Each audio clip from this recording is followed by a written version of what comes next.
Hey everyone, we are the Gratitude Girls. The Gratitude Girls are in the house. Hi, Laurie. How are you? I'm wonderful. How are you? I'm great, and I love tonight's topic. I'll make a quick introduction for those of you who are tuning in live. Thank you for being here.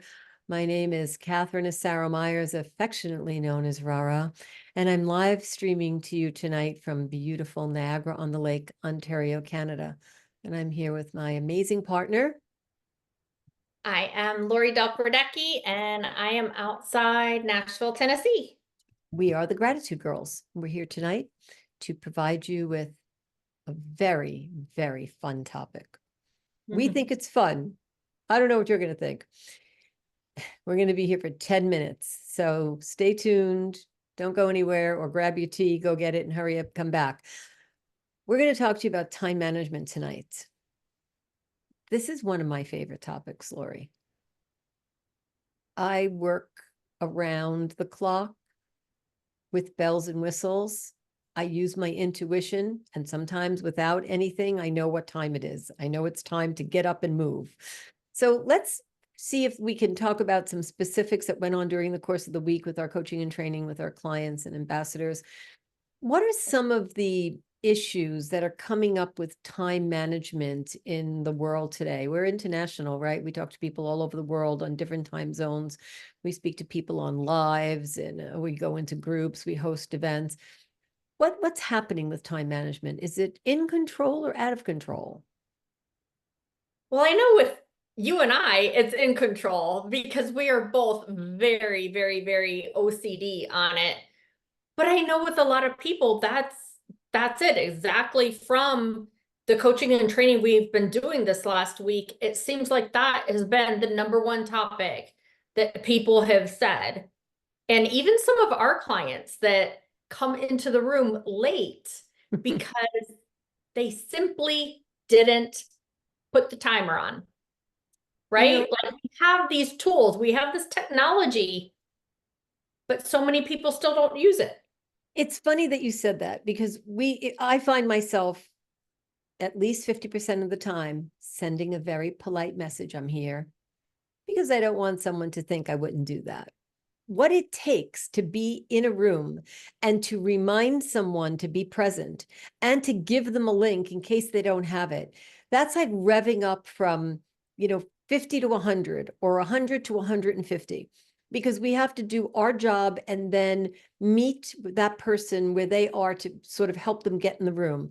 So time management is something that we need to tap into from our solar plexus. If we are always being helped to get into a room, then we should address it with a professional. And I mean a coach. Because if people are always saying, hurry up, or where were you? Then you're perpetually late. And if you are, that's a problem. If it's because you just don't have a structure, speak to us. I love what you said. Your phone tells you. If your phone is off and you have meetings, you're out of business. So we recommend a few top key things. Be aware. Know at 6 or 7 or 8 in the morning, whenever you wake up, what you have to do. Be aware of the timing and be ready. If something comes up unexpected, okay, still be ready. Or don't take unexpected last-minute appointments if you can't handle it. If you know your capacity is 1 appointment a day, then fill your schedule. It may not fill your bank account quick enough, but fill your schedule. If you can handle 5 appointments a day, then fill your schedule. If you're running behind 5 minutes on any of those appointments, address it with a coach. It's really not a good business practice to show up late with an excuse, because that 5 minutes is 5 minutes that somebody gets sort of lost. All right. So Lori, I think being aware is number one. Just know what you have to do when you wake up in the morning. You know where you're going to be. Yes, absolutely. And the Google Calendar, like we said, it's on your phone. It tells you constantly. Anyone that knows me, personal or professional, if we talk about anything, the minute we talk about it, I put it on the calendar. Right. And Absolutely. You always have your phone with you. You can put two reminders on the phone. If you're in front of your laptop or desktop, you can put more reminders than that. And so if it's an event that's much further out, I'll put 4 or 5 reminders Right. because it'll be like a month reminder or whatever. But if it's close, I always put those two reminders. And one more thing too is every day before I go to bed, I glance at my calendar for the following day and glance at my appointments for the next day, what I'm doing. And then that morning when I get up, actually an hour after I get up, because I don't touch my phone for the first hour anymore.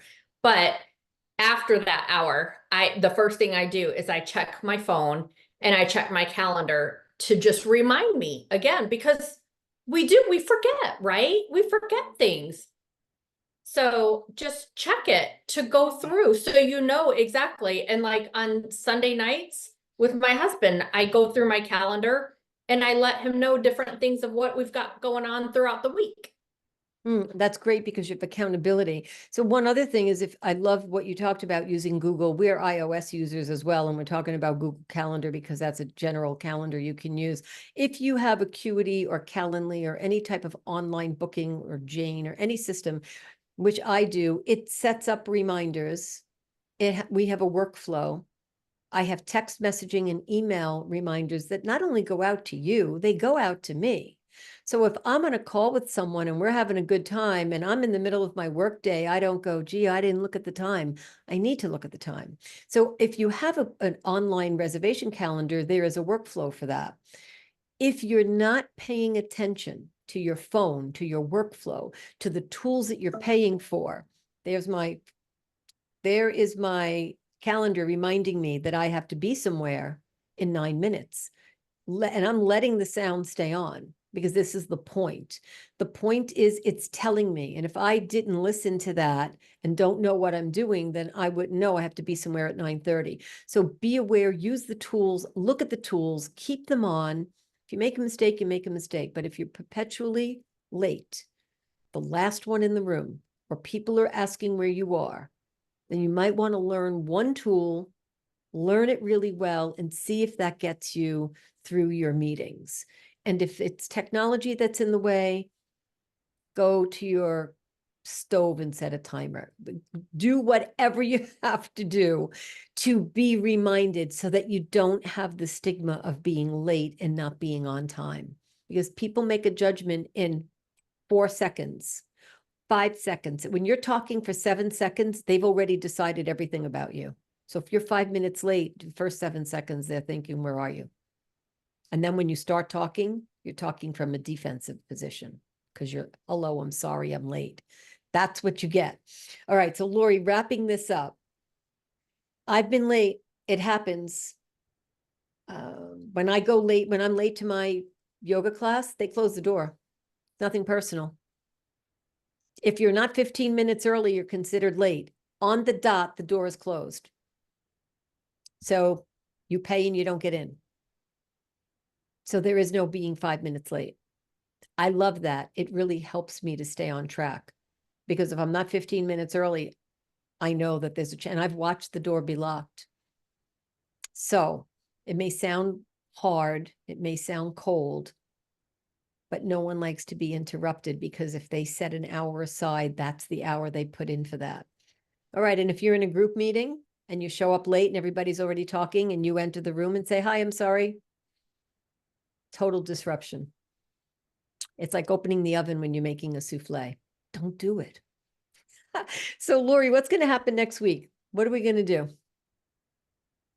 Yeah, next week we're talking about the same thing, kind of time management, but time management with working out, with getting your workout in, getting fit. How do you stay fit when you're at your desk all day long or you're in meetings all day? Or do you have that time to go to the gym for an hour a day? A lot of people don't. But then do you just say, well, I can't do it, so I'm not? Or do you find ways? Laurie, when we can't cook because we're really busy, sometimes we eat out.